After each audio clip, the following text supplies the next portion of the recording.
കൂടെ ഇതിലേക്ക് ചേർക്കാം. ഇത് ഇടയ്ക്കിടയ്ക്ക് ഇളക്കി കൊടുത്തുകൊണ്ടിരിക്കണം.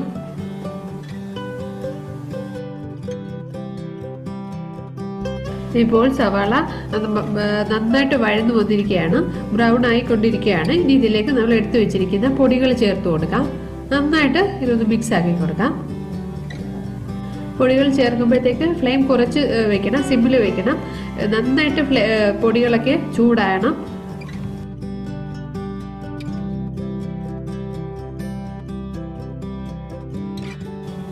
ഇനി ഇതിലേക്ക് കട്ട് ചെയ്ത് വെച്ചിരിക്കുന്ന തക്കാളി ചേർക്കാം. നന്നായിട്ട് ഇതൊന്ന് മിക്സ് ആക്കണം. ഫ്ലെയിം കുറച്ച് തന്നെ വെച്ചിട്ട് നമുക്ക് ഇത് നന്നായിട്ടൊന്ന് ഫ്രൈ ആക്കി എടുക്കണം. നന്നായിട്ട് മിക്സ് ആയതിനു ശേഷം നമ്മൾ ഇതൊന്ന് ഒരു 2 മിനിറ്റ് ഒന്ന് അടച്ചു വെക്കണം. അല്പം ഉപ്പും കൂടെ ചേർത്തിട്ടുണ്ട്.